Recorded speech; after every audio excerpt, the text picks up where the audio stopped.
So the vision of Campus Outreach Greenville is to see laborers bless campuses, cities, and cultures. And obviously what you can see from that vision alone is that it's beyond the campus. It's not just for the campus. But we choose to be on the campus because we believe it's a strategic place to see people have a foundation laid in their lives and a trajectory set that can change where they go for a lifetime.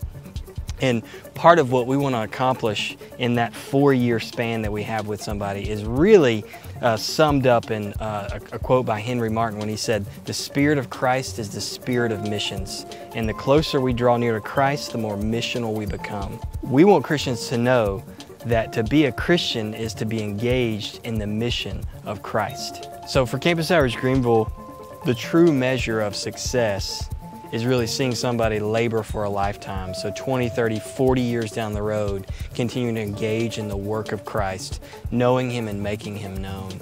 And it's at that point, when a student leaves our organization after 4 years, that our partnerships with other churches and organizations become so critical to see labor continuation, so that that foundation that's been laid can be built upon, and that the trajectory that's been set can be continued for a lifetime.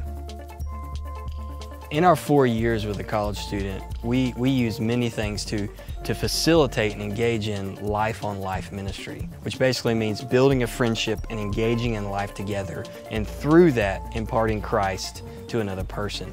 So we have conferences and small group Bible studies, large group events on the campus, Christmas conference, all these different events, all are focused towards facilitating life-on-life discipleship so that we can launch these people out into the church, and they can continue to do that with their neighbors and their co-workers and anyone else that God would place them around to minister to. A laborer isn't just someone who works in full-time ministry, but a laborer is someone who, as they live life, engage in the work of Christ, whatever avenue God's called them to. So we want to share a few stories with you of men and women who are laboring in the context that God's called them to, and we want you to join us in rejoicing over the way God's working in and through them, and pray that God would continue to raise up more men and women on the campus for the world.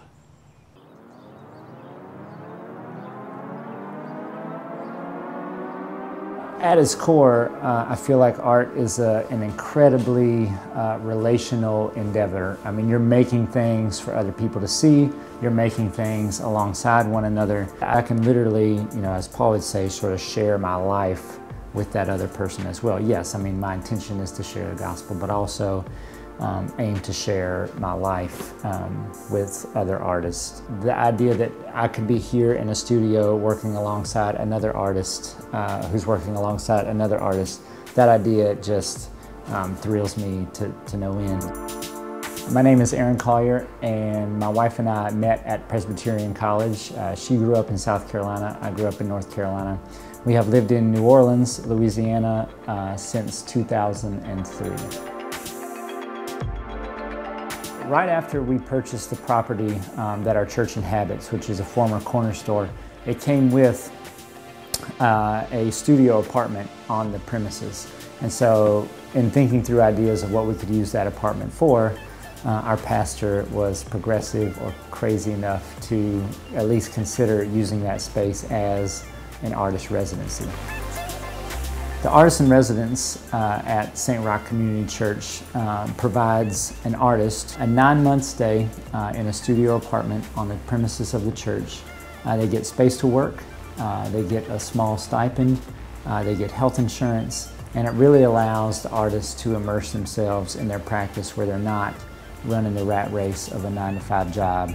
One of the most key components is that it integrates them into the congregation, the community, the church body in a way that shows them like, man, I can both walk with the Lord and commit myself to this practice, and those two things can go hand in hand.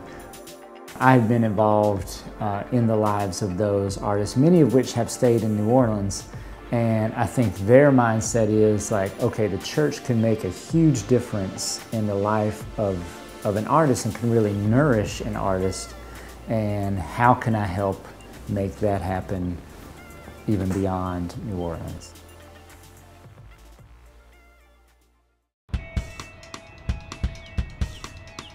I'm Brittany Delaney. I went to Presbyterian College and graduated in 2010. My freshman year, coming into college, I had lived a moral life, but didn't know the meaning of having a relationship with Jesus.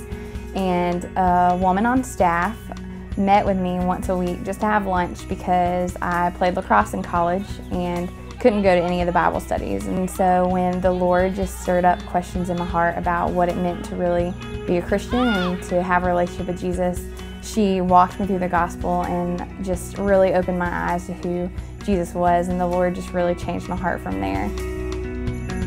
I'm the head women's lacrosse coach at Shorter University. It is a small college in Rome, Georgia.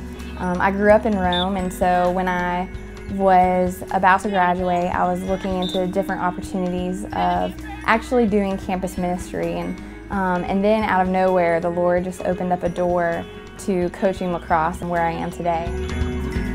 Being able to just be a mentor and to be able to just build relationships with these girls has been one of my favorite aspects of coaching, and the way that I've really been able to share the gospel with them. Just building a relationship of trust and of love, and sometimes with coaching that is tough love, but just being able to work with them through the good and the bad, and to share Jesus through those things.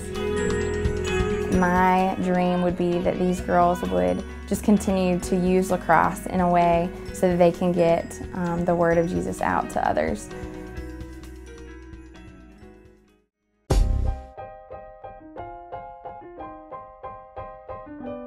If you look at African American culture, if you look from the 1950s and before, you see a very close-knit relationship.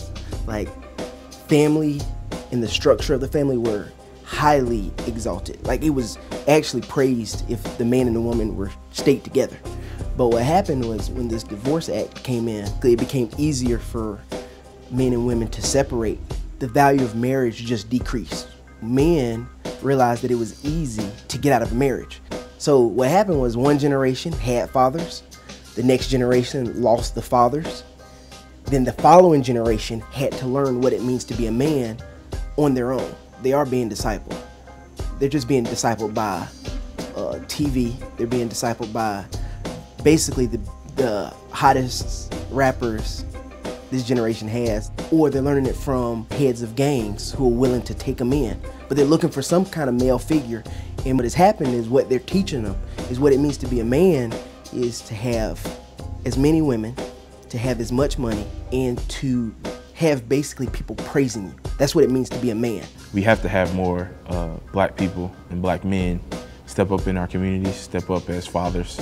One man impacts three, so those three impact three of their own, and it keeps going on and on and on until that becomes a trend. When it becomes a father in the home in the black community is a trend. It's not a phenomenon. For something to be redeemed and to be impacted by Jesus, we have to actually be there. We have to be there. That's the way in which people see your life, and that's the way in which people can test and see if it's true, if you're living these things out. And so we have to be in the midst of their sin and of our sin, and that's how we really love people.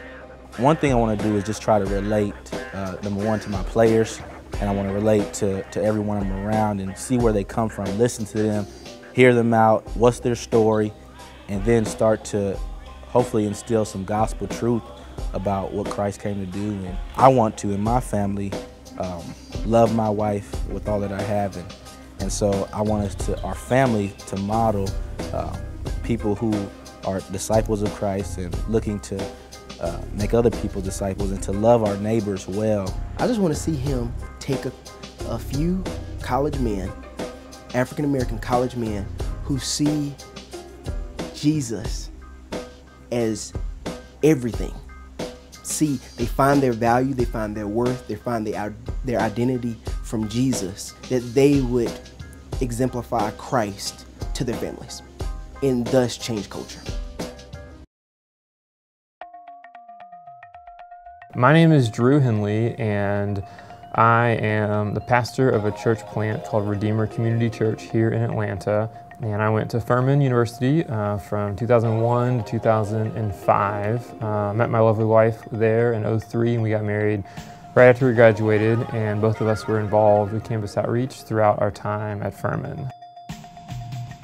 And I saw this kind of mindset in Campus Outreach of how can we not just live in a Christian bubble where we spend time with only believers, but how can we come together as the church and then be sent out into our spheres of influence and be Christ in those areas. We looked back at our time with Campus Outreach, looked back at our time at Furman and said the number one way to share the gospel, to spread the love of Christ is through relationships. So we're going to spend as much time as we can building those relationships, and not just on our terms, but kind of going into communities and living there and being a part of those communities and building relationships on the terms of the folks that call those neighborhoods home. So we moved into the neighborhood, then tried to understand the neighborhood through the lens, through the eyes of the folks that called Vine City home for generations before us, and then come alongside those folks, not in front of them, but come alongside them to help meet the needs of that community.